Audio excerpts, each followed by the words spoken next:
I was mad keen on aeroplanes. There's a picture of me somewhere when I'm about 3 years old, looking at a plane in absolute awe, a little private plane. My dad had got us a load of electrical switches. He was in the electrics business. And he got this big board with switches and sliders and all kinds of things, which was supposed to be the cockpit of an aeroplane. And me and my brother used to play with it for hours.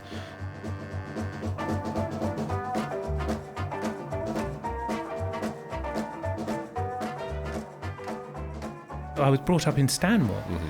As you'll know, there's an RAF base, or there used to be an RAF base in Stanmore. Right. Yeah, Benny Priory. Yeah, that's right. Yeah. I joined the Air Training Corps. The whole idea of joining the ATC was that after you'd done your first term or whatever it was, they took you out in trainers. But you had to earn your stripes first, so you had to do drills with Browning 303 rifles and left over from the Second World War. And these things were really heavy, and you're a 13-year-old. And the thought was that eventually you're going to go out for a weekend and you're going to be taught how to fly, and it was going to be really exciting. My life plan was to do whatever I had to do academically and then get myself down to Hamble, which is where they do the pilot training for British Airways, and become a pilot. So did you ever get to go on the RAF flight? No, because just as I finished my first term, then the accident happened.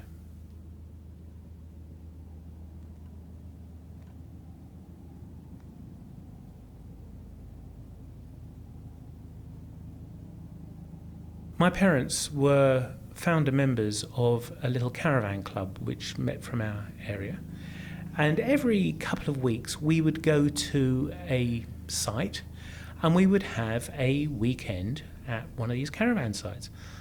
This particular weekend we were going to a farm in Sussex. Mm-hmm.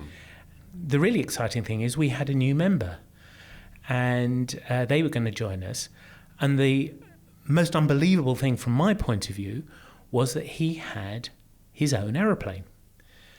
And my father spoke to him before we went down and said, look, is there any chance that Perry could come with you in the aeroplane? What was his name? Ronnie Gold. Mm-hmm. And he flew very regularly. He had a lot of hours. I think he had about 10,000 hours. So he was a very experienced pilot. He said, well, sure, I'll tell you what I'll do is I'll fly the plane down to Gatwick. Then I'll tow the van down, and then I'll take Perry out. As it happens, I've got to go up to work on the Saturday, and Perry can come with me, sit in the office while I do what I have to do, and then I'll fly back again for the campfire in the evening. So I thought, when my dad said that, I mean, it was a dream come true. Yeah. So you'd never been in a small plane? I've never been in a small aircraft before. You've been working to that dream, basically. This was it was the most extraordinary thing. I couldn't believe it. I was beside myself with excitement. Come Saturday morning, Ronnie and my dad drove down to Gatwick. I think I had been to Gatwick before, but never had I walked across the apron. Oh, just seeing all the big planes must have been. Yeah. The really astonishing thing was we finally got in the plane, and I'm sort of shaking with excitement. This is just amazing. We taxi out, and we went out behind a DC-10. And the thing is, we were in a little aeroplane. It's got a thing called a Miles Messenger. It'd been used by the RAF during the war, and it's very distinctive because it has 3 tailplanes at the back. So it has three fins at the back. Very small plane, just a 4-seater. And were the 4 seats full? No, just me and Ronnie. Just you and Ronnie. And we took the dog. Right. Whose name was Chop. Oh, and your actual dog just joined in there at the mention of the word. So, what was the dog's name then? His name was Chops. Chops. Yeah. So Ronnie, Chops, and me get in the plane. We taxi out behind this DC-10, and air traffic control is saying, "Look, you've got to hang back because a DC-10 has got big jet wash, and we're a tiny little aeroplane. Normally, a big jet can follow behind another one quite happily." But we're little. If we get too close, we're going to get turned over by the jet wash. So you definitely don't want to do that. And you remember all this detail because you were just geeking out on it, basically. Yeah. Geeking out is exactly right. I mean, this is just so exciting. Yeah. Of course, Ronnie had given me the air navigation map, so I've got that sitting on my lap. And so we taxi out, and we line up on the runway, we take off, and we fly up to Elstree. He had his car at Elstree. We got in the car and we went to his office, and it was sitting there, bored out of my skull, waiting for him to finish whatever paperwork he was doing. Then we drive back, and in fact, the plane had been serviced, and they took it on test flight to Leavesden. Even today, you can't just fly from Leavesden all the way down to Sussex. You've got to fly round London, and you've got to avoid Heathrow, because you really don't want a little Miles Messenger getting in the way of a Boeing 707. This is not safe. So we flew all the way around the terminal manoeuvring area, the TMA, in London. So you're following along on the map with your finger? Yeah, and it was a beautiful, clear day. The sun was shining. You could see everything laid out. Effectively, we were running the route of the M25. And I guess you're feeling more comfortable as well because you've already done one flight. But now you feel like a pro, right? You're back in the plane again. Well, sort of. But then we get to where it is, and he's been navigating. I've not had anything to do with the nav, and he's wandering around looking for where we're going to land. And the plan was we're going to land at the farm. And he had said before we took off, he'd said, look, I know where we're going to land. There's a nice big field that I can land on. I've walked it today. It's fine. It's dry. It's a great field to land on. Right by the caravanning site? Right by the caravan site, that's on cool. the farm, yeah. It's spoken to the farmer. That's fine. So we're sort of flying around in circles looking for the farm, and we can't find it. And he's beginning to think, well, maybe we should go back to Gatwick. There are ways of doing it. We hadn't got permission to do it, but we could do that by radio. It wouldn't have been ideal because we'd have had to then find a jet, and Gatwick don't like small planes landing, and it's expensive. So you really don't want to do that unless you absolutely have to. And then I remembered on the Friday night we'd been playing in the caravan field, and I had seen up on the hills, just on the South Downs, I'd seen a particular feature called the Chanctonbury Ring, which is a very distinctive formation of trees. And you can see it from miles. But if you're in Sussex, you know the Chanctonbury Ring really well. And I remembered it was directly in line with the caravan site. So I said to him, look, why don't we go to the Chanctonbury Ring, fly back, and we'll find the farm? He said, good idea. So that's what we do. We fly back to and we find the farm. And about this time, we're at 4,000 feet, something like that. And he said, well, let them know that we're here. So he turns the plane on its nose and he buzzes the caravans. Whoa. Which, I mean, seriously illegal. He really shouldn't have done that. But it was a huge thrill. Just to show off. It was a real show-off. It was a real show-off thing.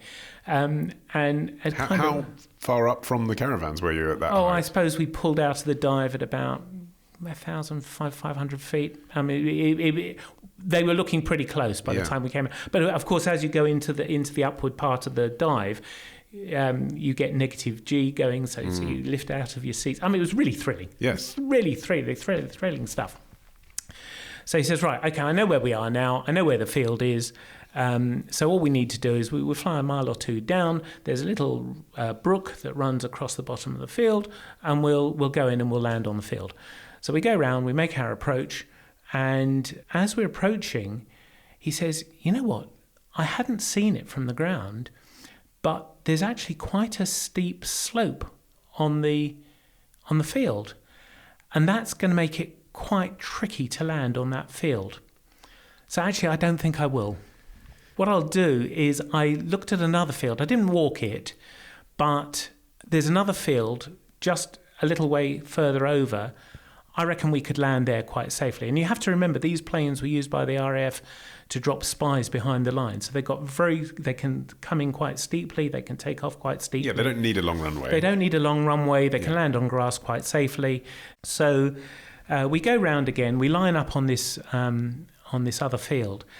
And at the bottom of the field, there's a row of trees, tall trees. So his plan is that he's going to come in fairly low over the trees, drop down, and then touch down on the field, which is quite long. So we come down across the trees, and as we drop down to the trees, he says, "Oh my goodness, there's telegraph wires running across the field. Tell you what, Perry, I'm going to abort the landing and stick your head out the window and have a look if there's wires between the posts." And he's very relaxed about all this. He's very relaxed about this. This is standard procedure. And I'm 13. You know, there I am with a I suppose he's about 45-year-old man. He seems to know what he's doing. He's got 10,000 hours behind him. Why would I even think about it?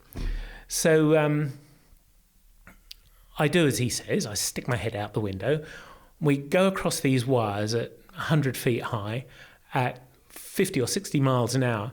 Well, I don't know if you've ever done this, Olly, but when you're flying over thin telephone wires at 100 miles an hour or 50 miles an hour, you can't see them. So I said to him, "I don't know, I can't see them." He said, "Well, I don't think it's a problem." And I think what he was worried about was that if we bounced, if the field was very springy, he might catch the tailplanes in the wires. So he goes round again and he says to me, "Look, I want to make sure that we touch down as near to the end of the field as we possibly can. So I'm going to come in just above the stall speed." So what the stall speed is aeroplanes stay in the air because there's an airflow over the wings. If you get too slow, that airflow is disrupted and the plane just falls out of the air. It's a very dangerous thing, and pilots practice for it all the time. It's the single biggest risk that a slow-flying aircraft has. So he says, "I'm going to come in just above the stall speed." And the stall speed on this plane, I think, was about 32 knots, something like that. So he said, "Look, what I want you to do is I'm going to come in, I'm going to put full flap on, so you've got maximum lift on the wings. As we come in, what I want you to do is I want you to watch the airspeed indicator. And every second, I want you to call out what our airspeed is." So we start the approach, and he starts at 45, 44, 43, and he's just slowing down, and he's lifting the nose of the plane to slow the plane, and we're coming in across the top of these trees. And the airspeed is just dropping. And as I said, I think the stall speed was about 35, 34, 35, something like that. And I'm calling out 38, 38, 37, 37, 36, 36, 36, 36, 35. And then all of a sudden, he rams the throttle forward as hard as he can. I mean, it was unusual because normally when he pushed the throttle forward, he would do it quite gently, because one of the key things of flying a small aeroplane is engine management. You don't want to upset your engine by flooding the engine with fuel. And he rams the throttle forward. And I think, what on earth is he doing? And then between us, there's a big wheel that operates the flaps, and he starts pulling at the wheel like he's like a demented man. He's just pulling and pulling and pulling and pulling. And I look up, and we've shot up into the air, and the engine is screaming like mad. I'm thinking, well, what's he done? We've risen up to about, I suppose, about 50, 60 feet by this time. And as we were coming down, in my peripheral vision, I could see grass. So I knew we must have been very low before this happened. But now we're way up in the air.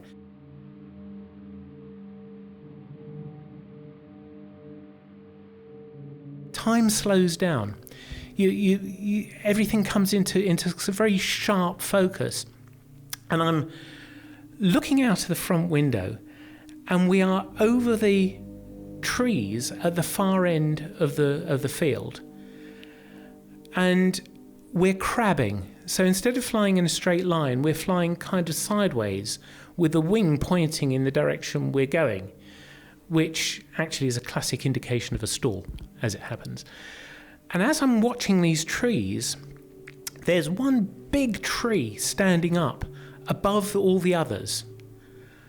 And I'm watching the wing, and I'm watching the nose, and I'm watching this tree, and I'm thinking, how is he going to get the wing around the tree? At that time, I didn't realise what kind of trouble we were in, but he obviously did. And I suppose he was doing everything he could. So I'm watching this tree, and it's kind of drifting onto the left wing. And I'm thinking, how is he going to do it? And there came an instant where I suddenly realised he's not going to get the wing round the tree. And I knew that to survive a plane crash, what you had to do is you had to get your head down, arms over your head, head between your knees. Yeah, brace. And brace. And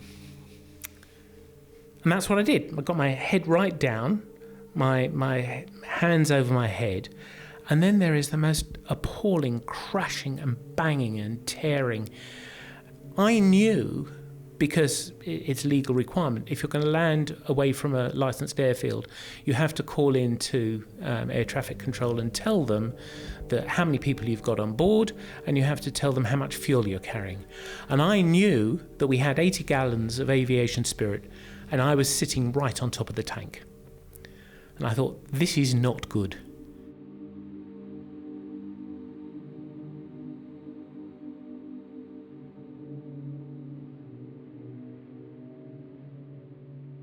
This crashing and tumbling and tearing just carries on and carries on and carries on. And eventually it stops and there's complete silence. And I look up and everything is orange. And I thought, well, people do not survive plane crashes, so I must be dead. It was I was quite phlegmatic about it, quite honestly. I just assumed I was dead. Did you feel physically any sensation? No, none at all. I'm just sitting there, and sitting in the seat. I'm sitting in the seat. On top of the tank. On top of the tank, and I start thinking about my parents, my mother in particular.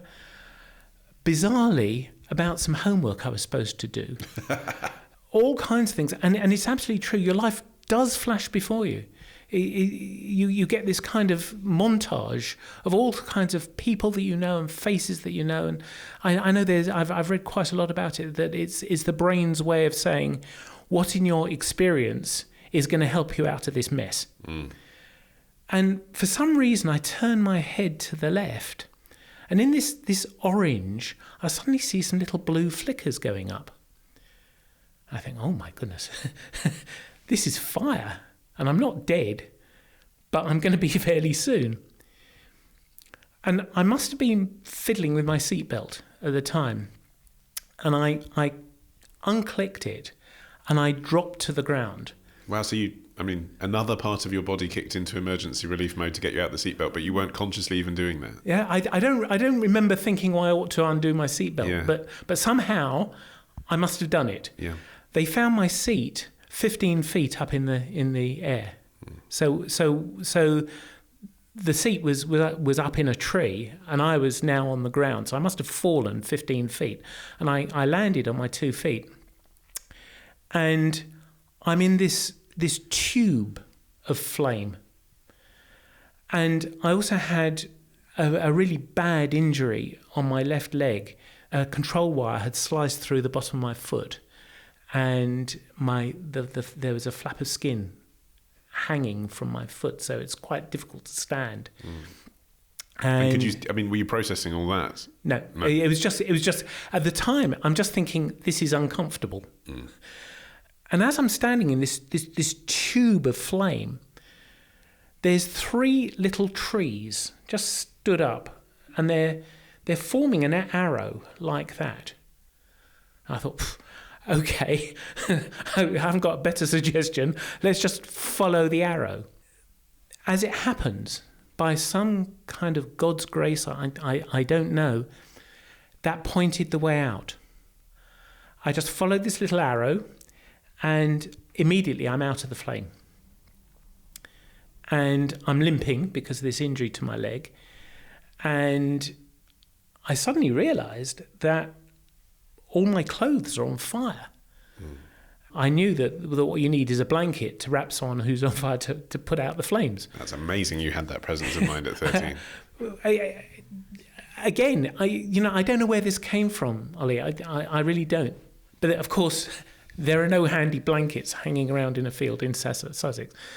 But there was the floor of the wood was covered in these like little fleshy plants. I think it's called dog's mercury. It's kind of like a little fleshy plant. It's about 6 inches high. And I thought, well, it'll have to do. So I roll over and over and over and over.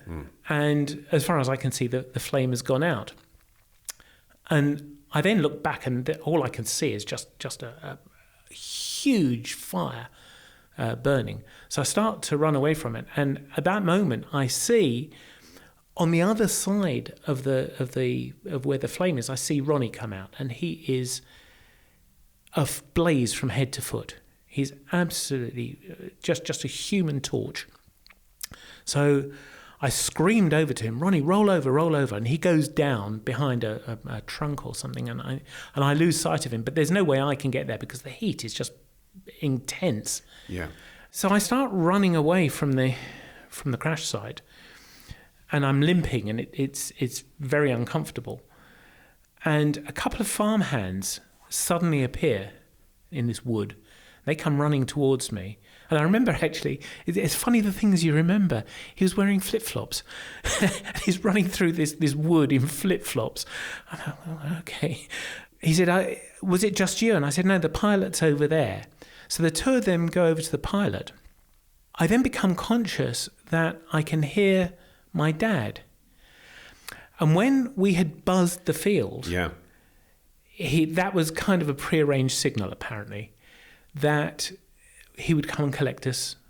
So he was already in the car, and he was driving down the farm track, and all of a sudden he sees this huge explosion and a cloud of smoke. So he drives over, and the wood is surrounded by a 4-foot barbed wire fence. And he leaps over this barbed wire fence in one go, and he starts running into the middle of the flames. And he's shouting, "Perry, Perry, Perry!"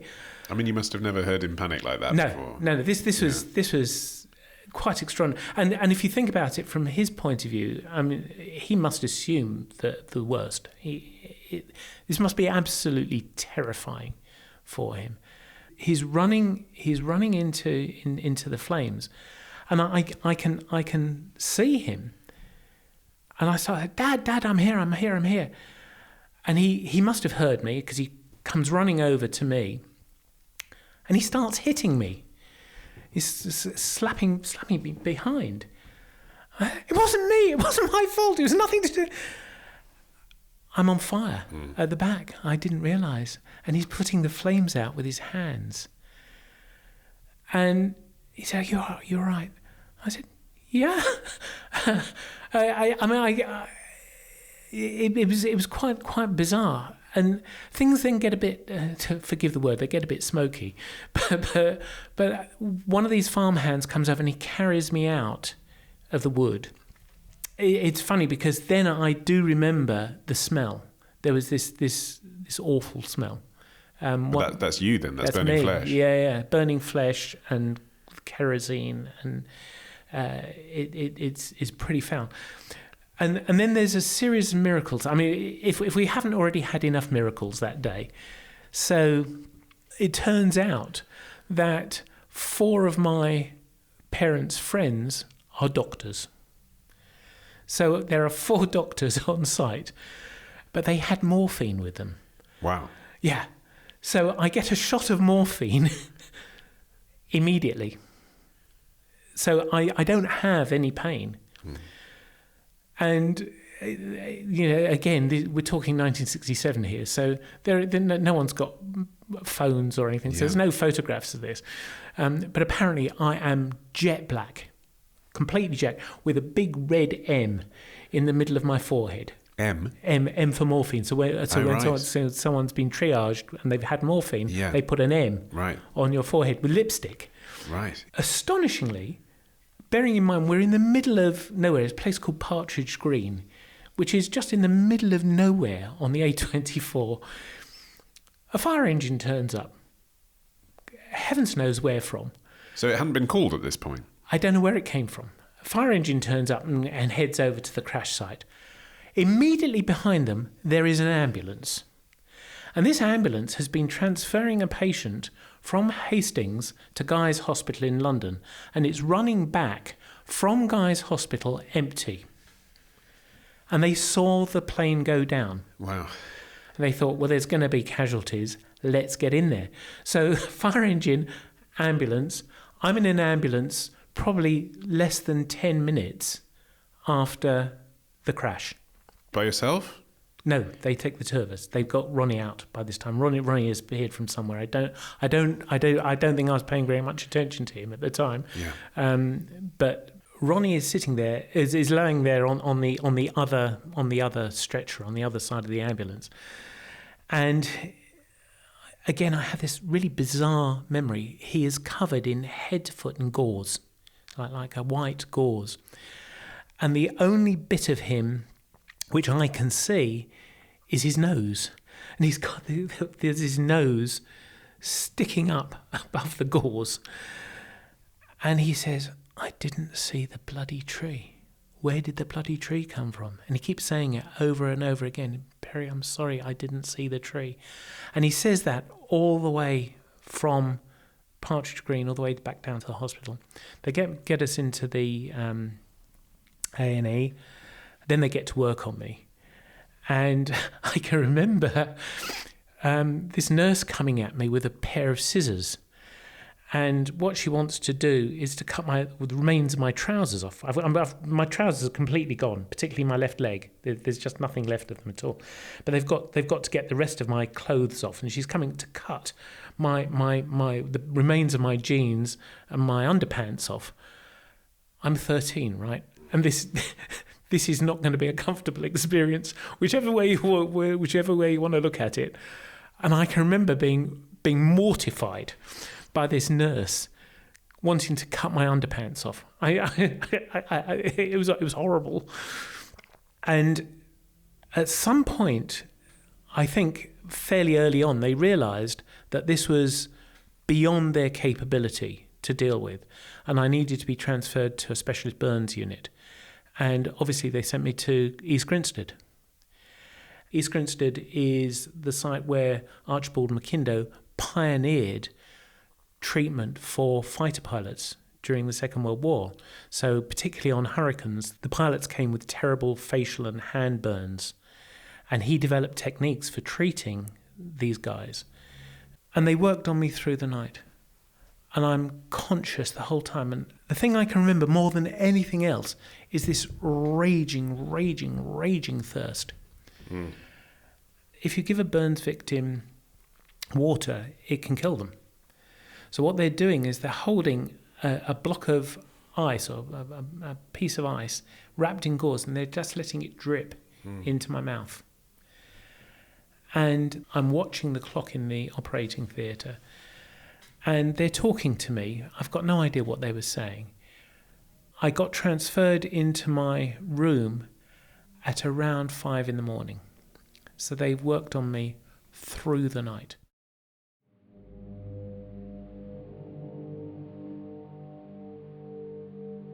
How many operations in total did you have? 9. And they were severe. Some were bigger than others, so they had to take skin from my chest and from my back and graft it onto my legs and my arms. And they later explained to me that what they do is they take your age and the percentage of your burns and they multiply the two together. If you're less than 600, then you're probably savable. If it's more than 600, the only thing they can do is make you comfortable and let nature take its course. I came in at 584. So I was unbelievably lucky. Again, I had just under the limit where I could survive. Which was what? What was the percentage of burns that you had? 47%. Right. And I was 13.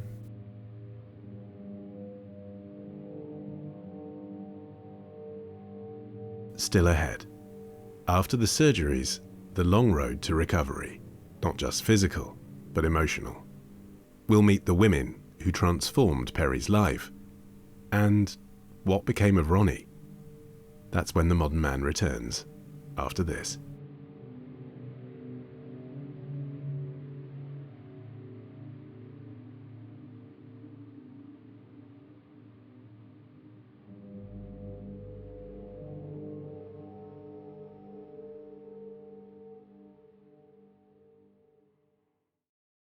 Back to my cousin, Perry. He's 13, recovering from a plane crash at the Makindo Burns Unit in East Grinstead, with burns across his body. He spends 2 weeks in a coma, then wakes to find himself in an isolation ward, guarded by police, as doctors manage the risk of deadly infection. I was in this room and it had 2 windows. So the window on my left was to the corridor where my parents would come, and the window on the inside was into the quadrangle where in the unit. So people only ever came in from the right hand side. My parents didn't come in at all, so I didn't touch my parents until I was discharged. Wow. Yeah. For 2 months? For 2 months, Because they needed to isolate you? Yeah. And I hadn't realised, but this was a big deal. The staff came into the isolation unit and they did 3-day shifts. So they came in, they showered, they wore paper uniforms, and once they were in, they stayed in because the decontamination process was so rigorous, they couldn't risk bringing infection with. So that's why the police officer was there? Well, no, the police officer was there because it was a fatal accident inquiry, Right. and I was the only witness. I see. So Ronnie was being treated for his burns and under investigation. Well, so pretty much as soon as I recovered from the coma, 2 policemen were brought into my room. So these 2 policemen, they'd gone through this decontamination process, which was really rigorous. And they said, "Look, what can you remember?" And I said, and of course, my first question was "How's Ronnie?" Mm. And one looks at the other, and the other one looks back at him.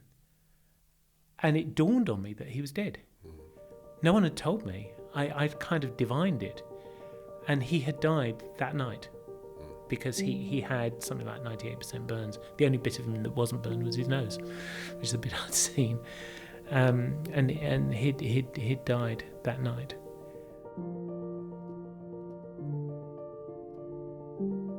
I suppose this is now coming to the end of June, sometime like that, when I've sort of begun to get compos mentis. And I was quite used to the nurses coming in and the doctors coming in. But then this other woman comes in and says, "I'm your teacher." You've got to be joking. Really? Because by this time, I know I'm sick. Yeah. And I know that I've just escaped death. Really? You're sending a teacher in? Really? So this woman says, "Look, you've got to do some attainment tests. We need to see where you are." I said, "Really? Look, it's a legal requirement. If you're under 16, you have to be in full-time education. And you're now in the Sussex Education Department, and I am your teacher. So for tomorrow, what I want you to do is, here is a maths paper and here's an English paper, and I want you to do these 2 papers by the time I get here tomorrow." So I'm looking at these 2 things, and bearing in mind that they were attainment tests. I don't know if they do them anymore, but they're like 20-page booklets, and they had to sit in this ultraviolet room and turn every page to disinfect it. So this is a big deal. Anyway, next day comes along, and she said, "Well, how did you get on with the attainment test?" And I said, "Look, miss, my right arm is strapped up. I can't move my right hand at all." She said, "You've got another hand. Do it with your left hand." Oh, right. Okay, so she goes away again. Next day she comes in and says, "How did you get on with the papers?" I said, "Oh, I'm sorry. I really wasn't feeling too well yesterday. She said, you will write out 10 times with your left hand, I must do my homework. Wow. Yeah. And I'll tell you what, Ollie, that was a pivotal moment. That it doesn't matter how badly injured you are or what's happened to you. You have to pick yourself up and you have to carry on. There is no hiding behind what was yesterday. You have to get on with it. And I think I probably owe the rest of my life to her.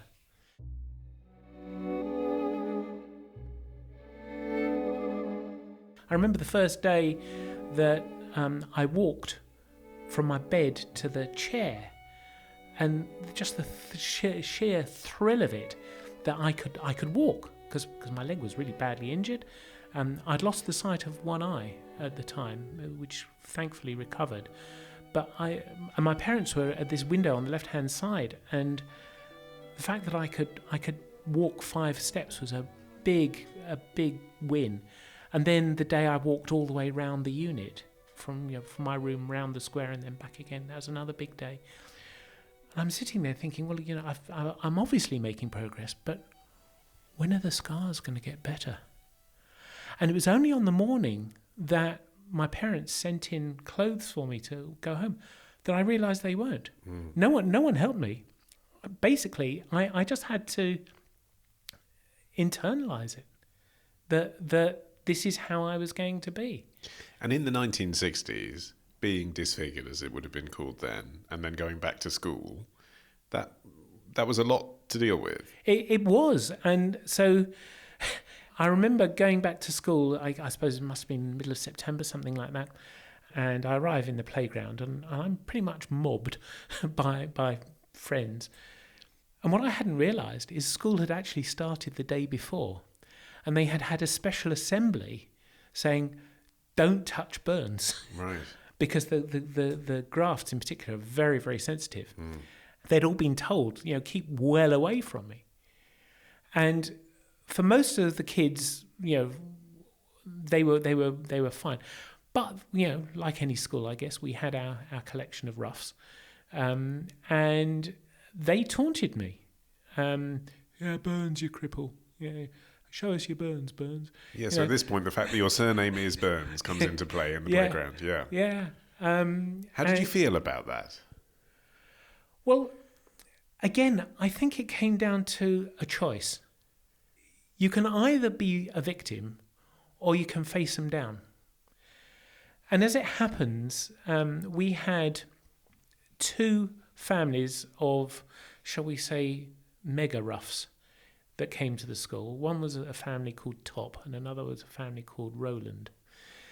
The Rolands were particularly abusive, but the Tops decided this was a cause célèbre and they protected me. So I had my own protection team from the Tops. And I remember Graham Top, if he's listening to this, Graham, I owe you a huge debt. He and his mates made sure that I never came to any physical harm. And if anyone started taunting me, they stopped me. And it had all kinds of effects. So I was saying earlier on that there was cross-country running. Well, I wasn't allowed to do that. I wasn't allowed to do rugby. Because someone might touch the burns. Yeah. And they were very, very prone to infection. So I had to have bandages on my legs for years afterwards. It took a long time before I would wear a short-sleeved shirt. I went on a trip to Israel, and I worked on a kibbutz for a summer. And at the end of the work day, we had a swimming pool. I hated going in the swimming pool, but it was really hot. It was the only way really to cool down. And as I would get into the swimming pool, people would look and they would stare, and I felt uncomfortable. So what I tended to do was I used to crouch down in deep water and sort of just my head visible if I possibly could. But you've got to get in and you've got to get out. And people would stare. And after I'd been there for a couple of weeks, a new group arrived. And then I had to break them in as well. this is what it is. Well, they want to hear the story as well, And right? they want to hear the story. At How that did you age get as well, those? there's not really any inhibition about asking. Yeah, exactly. And there was only one person who didn't, and we're still married today. Lorna, Yeah, your wife. Yeah, she never stared. Yeah, that was quite something because she only ever saw me for myself, and the scars meant nothing to her. And I think that means more to me than anything else. And today, I don't care. If I walk around, and I became an ambassador for the Children's Burns Trust. I think particularly for young kids and for teenagers, to be disfigured in that way is, you think your life has come to an end, but it hasn't. And it's all about what's in your head. If you decide I'm not going to be disfigured, I'm not going to be a victim, and I'm going to carry on, and if other people have a problem with my scars, it's their problem, not my problem. And I don't care anymore. If that's what they want to do, that's up to them. And actually from that you can extrapolate lessons to all kinds of things. I wonder if when you became a parent that slightly informed your parenting style, this idea of, if you've got a problem with me, that's your problem. I mean, that can apply to all kinds of things, can't it? Not just physical. Absolutely. And I tend to get a little bit impatient when people say, well, I've got a cold and I can't come into work. I'm less sympathetic with that because, again, I think if you want to push through, then you can. You just have to decide to do it. If you decide that you're going to be a victim, if you decide you're going to be disabled, and there are people, don't get me wrong, there are people who are genuinely disabled and can't do things. And I wouldn't want anyone to think that I'm not sympathetic with someone who's got a leg. But when you hear about people who have prosthetic limbs and they run a marathon or they run the length of Africa or whatever it is on a prosthetic leg, that's nothing to do with the technology. That's to do with what's between their ears. What's your attitude to planes now? You were such an enthusiast when you were a kid. Oh, I love them. When my mother died, she left us some money, and she said use it wisely. So Lorna decided she was going to do an MA. I decided I was going to learn to fly. You didn't? I learned to fly. What did that mean, getting into a small plane? It was terrifying. I read the books and I did the exams. And I learned to fly. I'm lapsed now, but I went up to Elstree and I flew a little Cessna. And wow. Yeah. And looking back at it, because I learned how to fly safely, going round 3 times on an unlicensed field, Ronnie, if you're listening now, I'd love to know what you were thinking. When I was learning, my kids bought me a subscription to Pilot magazine, and the back page is always, phew, I escaped that one by the skin of my teeth, and it was always about pilot error. Someone topped off his tanks and forgot to put the petrol cap back on the tank before he took off, or he flew in low cloud and he knew jolly well he shouldn't have been flying in low cloud, or he forgot which frequency he was supposed to be on. So something really stupid. Most aircraft accidents don't happen by accident. They happen because of a series of human errors, one after another after another. I mean, you do get mechanical failure or whatever. And we started talking about the Air India thing. When the report comes out, and I don't know what they're going to say, but it wouldn't surprise me if there's going to be something on contaminated fuel or something like that, where there was it probably wasn't pilot error. There was something that went on, but both engines to go. It's kind of odd. What do you feel when you see something like that? I mean, thankfully it doesn't happen often, but when you see a big plane crash in the news, and often without warning, you turn on Sky News and there it is. I just thank my lucky stars. I was unbelievably lucky to survive the crash. I was unbelievably lucky with a series of things that happened immediately afterwards. I had astonishing care at East Grinstead. I had supportive teachers, I had supportive parents, and I just hope and pray that people who survive will get the same. And when you think about the guy who survived the Air India crash. This is a sole survivor of that crash. Yeah, and just a miracle. How that seat got blown out at that particular point. There's no secret to seat 11A. You know, that's just the luck of the draw. But you are in a position to say, I mean, it's difficult. You can't speculate. Everyone's an individual. But how he might be feeling in 30, 40 years' time. What's the journey ahead of him, do you think, being in that scenario? I think he probably has a fork in the road. I think he either has to say, a lot of people that I know were killed. My brother died. This was a tragedy, and it shouldn't have happened to me, and it's awful. Or he has to say, you know what? I'm lucky to be the sole survivor. He and I are both sole survivors. Many more people in his case than mine. But he's a sole survivor. He can tell his story that he walked free from a major aircraft accident. That is a blessing. And every day that he lives after that, use it to the best advantage you can. And that's a choice. You can either hunker down and say, oh my God, it's awful. Or you sit down and you think, I use every day that I've been given to best advantage. My cousin, Perry Burns. Thank you so much, Perry, for sharing your story with us. And as he said, he is an ambassador for the Children's Burns Trust. You can find out more about them at cbtrust.org.uk. And if you have a story you'd like to share on a future edition of the show, then get in touch via the feedback form. It's at modernman.co.uk. That's modern, M-A-N-N, of course, .co.uk, and click feedback.